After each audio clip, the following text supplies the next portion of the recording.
ଲୁକ ଲିଖିତ ସୁସମାଚାରରୁ ପାଠ 9 ଅଧ୍ୟାୟ 22ରୁ 25 ପଦ ପର୍ଯ୍ୟନ୍ତ। ଯୀଶୁ କହିଲେ, ମନୁଷ୍ୟପୁତ୍ରକୁ ଅନେକ ଯନ୍ତ୍ରଣା ଭୋଗ କରିବାକୁ ହେବ। କୁଳବୃଦ୍ଧ, ପ୍ରଧାନ ଯାଜକ ଓ ଧର୍ମଶାସ୍ତ୍ରୀମାନଙ୍କ ଦ୍ୱାରା ସେ ପ୍ରତ୍ୟାଖ୍ୟାତ ହେବେ ଓ ନିହତ ହେବେ ଏବଂ ତୃତୀୟ ଦିନରେ ପୁନରୁତ୍ଥିତ ହେବେ। ଏହାପରେ ସେ ସମସ୍ତଙ୍କୁ କହିଲେ, ଯଦି କେହି ମୋର ଅନୁଗାମୀ ହେବାକୁ ଇଚ୍ଛା କରେ, ସେ ନିଜକୁ ଅସ୍ୱୀକାର କରୁ ଏବଂ ପ୍ରତ୍ୟହ ନିଜ କ୍ରୁଶ ବହନ କରି ମୋର ଅନୁସରଣ କରୁ। ଯେ କେହି ନିଜ ଜୀବନକୁ ରକ୍ଷା କରିବାକୁ ଚାହେଁ, ସେ ତାହା ହରାଇବ, କିନ୍ତୁ ଯେ କେହି ମୋ ନିମନ୍ତେ ନିଜ ଜୀବନକୁ ହରାଏ, ସେ ତାହା ରକ୍ଷା କରିବ। ମନୁଷ୍ୟ ଯଦି ସମଗ୍ର ଜଗତ ଲାଭ କରି ନିଜକୁ ହରାଏ କିମ୍ବା ବିନାଶ କରେ, ସେଥିରେ ତା'ର କି ଲାଭ? କେହି ଯଦି ମୋ ସକାଶେ ଓ ମୋ ବାକ୍ୟ ସକାଶେ ଲଜ୍ଜାବୋଧ କରେ, ତେବେ ମନୁଷ୍ୟପୁତ୍ର ମଧ୍ୟ ନିଜ ଗୌରବରେ ଏବଂ ପିତା ଓ ଦୂତମାନଙ୍କ ମହିମାରେ ଆଗମନ କରିବା ବେଳେ ତା ସହିତ ଲଜ୍ଜାବୋଧ କରିବେ। ପ୍ରଭୁଙ୍କର ସୁସମାଚାର। ପ୍ରିୟ ବନ୍ଧୁଗଣ, ଆମମାନେ ତପସ୍ୟା କାଳର ଦ୍ୱିତୀୟ ଦିନରେ ପହଞ୍ଚିଅଛୁ, ଅର୍ଥାତ୍ ଭସ୍ମ ବୁଧବାରର ପରଦିନ, ଅର୍ଥାତ୍ ଗୁରୁବାର ଦିନ। ଆଜି ଦିନରେ ପ୍ରଭୁ ନିଜର ପ୍ରେରିତମାନଙ୍କୁ କହୁଛନ୍ତି ଯେ ସେ କୁଳବୃଦ୍ଧମାନଙ୍କ ଦ୍ୱାରା, ପ୍ରଧାନ ଯାଜକମାନଙ୍କ ଦ୍ୱାରା ଓ ଶାସ୍ତ୍ରୀମାନଙ୍କ ଦ୍ୱାରା ପ୍ରତ୍ୟାଖ୍ୟାତ ହେବେ ଆଉ ନିହତ ହେବେ ଏବଂ ତୃତୀୟ ଦିନରେ ସେ ପୁନରୁତ୍ଥିତ ହେବେ। ସେ ମଧ୍ୟ ସମସ୍ତଙ୍କୁ କହୁଛନ୍ତି, ଯେକୌଣସି ବ୍ୟକ୍ତି ତାହାଙ୍କୁ ଅନୁସରଣ କରିବାକୁ ହେଲେ ସେ ନିଜକୁ ଅସ୍ୱୀକାର କରିବାକୁ ପଡ଼ିବ ଏବଂ ପ୍ରତ୍ୟହ ନିଜ କ୍ରୁଶ ବହନ କରିବାକୁ ପଡ଼ିବ ଏବଂ ପ୍ରତ୍ୟହ ସେ ଯୀଶୁଙ୍କୁ ଅନୁସରଣ କରିବାକୁ ପଡ଼ିବ। ଏହି ତିନୋଟି କଥା ସେ କହୁଛନ୍ତି। ତେଣୁ ପ୍ରଥମେ ନିଜକୁ ଅସ୍ୱୀକାର କରିବା। ନିଜକୁ ଅସ୍ୱୀକାର କରିବା ଅର୍ଥ ନିଜର ଇଚ୍ଛା ନୁହଁ, କିନ୍ତୁ ପ୍ରଭୁଙ୍କର ଇଚ୍ଛା କରିବା। ଏହା ହିଁ ହେଉଛି ନିଜକୁ ଅସ୍ୱୀକାର କରିବା ବା ନିଜକୁ ତ୍ୟାଗ କରିବା। ଯେମିତି ପ୍ରଭୁ ଯୀଶୁଖ୍ରୀଷ୍ଟ ମଧ୍ୟ ଏହି ଜଗତକୁ ଆସିଲେ ନିଜର ଇଚ୍ଛା ପୂରଣ କରିବା ପାଇଁ ନୁହଁ, କିନ୍ତୁ ପିତା ପରମେଶ୍ୱରଙ୍କର ଇଚ୍ଛା ପୂରଣ କରିବା ପାଇଁ।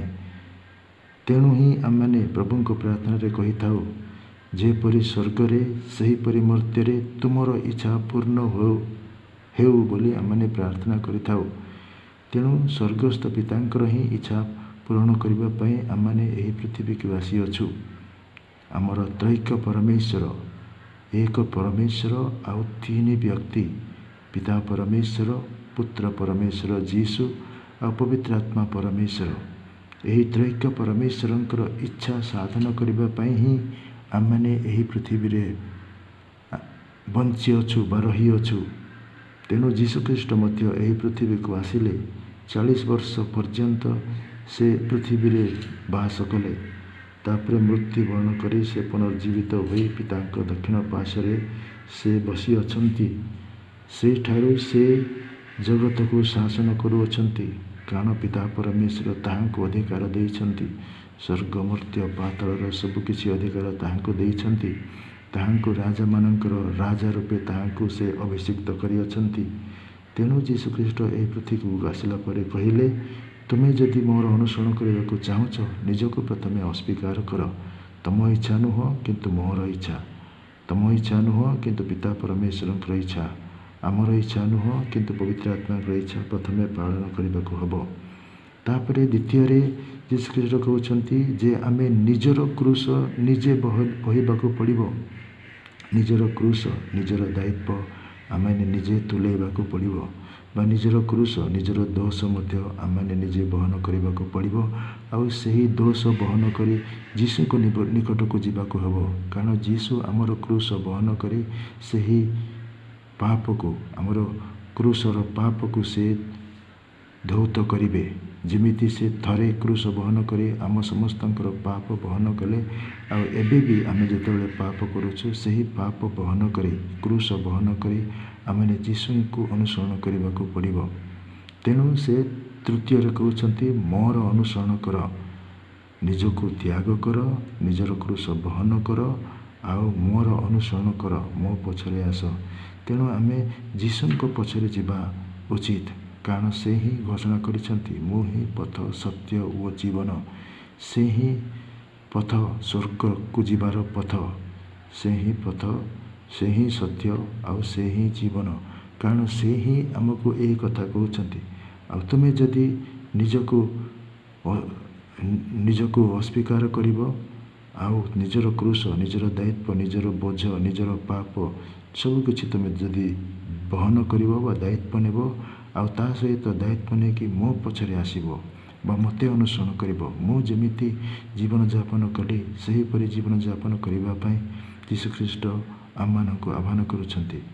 ତେଣୁ ସେ କହୁଛନ୍ତି, ମୋତେ ଅନୁସରଣ କର। ଅନ୍ୟକୁ ଅନୁସରଣ କର ବୋଲି ସେ କହୁନାହାନ୍ତି, ପିତାମାତାଙ୍କୁ ଅନୁସରଣ କର ବୋଲି କହୁନାହାନ୍ତି, ନିଜର ପତି ବା ପତ୍ନୀକୁ ଅନୁସରଣ କରିବା ପାଇଁ କହୁନାହାନ୍ତି, ବା ନିଜର ପୁଅ ଝିଅମାନଙ୍କୁ ଅନୁସରଣ କରିବା ପାଇଁ କହୁନାହାନ୍ତି। ସେ କହୁଛନ୍ତି, ମୋତେ ଅନୁସରଣ କର, କାରଣ ସେ ହିଁ ପଥ, ସତ୍ୟ ଓ ଜୀବନ।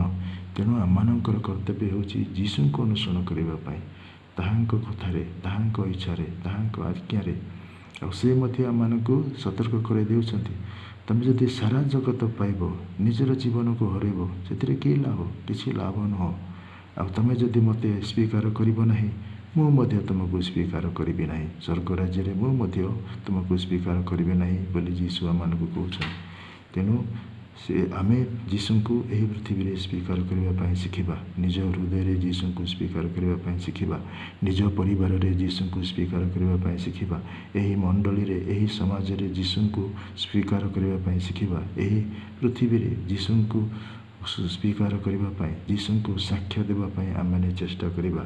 ଏହାଦ୍ୱାରା ହିଁ ଆମମାନେ ତାହାଙ୍କର ଶିଷ୍ୟ ହୋଇଥାଉ। ଏହାଦ୍ୱାରା ହିଁ ଆମମାନେ ସ୍ୱର୍ଗ ପ୍ରାପ୍ତି କରିବା। ଏହାଦ୍ୱାରା ହିଁ ଆମମାନେ ମୁକ୍ତି ପ୍ରାପ୍ତି କରିବା। ତେଣୁ ଆସନ୍ତୁ, ବିଶେଷ କରି ଏହି ତପସ୍ୟା ସମୟରେ, ଏହି ତପସ୍ୟା କାଳରେ ଯୀଶୁଙ୍କୁ ଅନୁସରଣ କରିବା ପାଇଁ ଚେଷ୍ଟା କରିବା। ଲୁକ 9:22 ସେ କହନ୍ତି, ତୁମର ନିଜକୁ ଅସ୍ୱୀକାର କର, ନିଜର କ୍ରୁଶ ବହନ କର, ଆଉ ମୋ ପଛରେ ଆସ। ତେଣୁ ଆସନ୍ତୁ, ଆମମାନେ ନିଜର ଇଚ୍ଛା ନ କରି ପ୍ରଭୁଙ୍କ ଇଚ୍ଛା ଅନୁସାରେ ନିଜର କ୍ରୁଶ, ନିଜର ଦାୟିତ୍ୱ, ନିଜର ପାପ ବହନ କରି ପ୍ରଭୁଙ୍କ ନିକଟକୁ ଯିବା। ଆଉ ପ୍ରଭୁ ଆମମାନଙ୍କୁ ମୁକ୍ତି ଦେବେ, ଉଦ୍ଧାର କରିବେ। ତାହେଲେ ହିଁ ଆମମାନେ ଅନନ୍ତ ଜୀବନ ପାଇବା।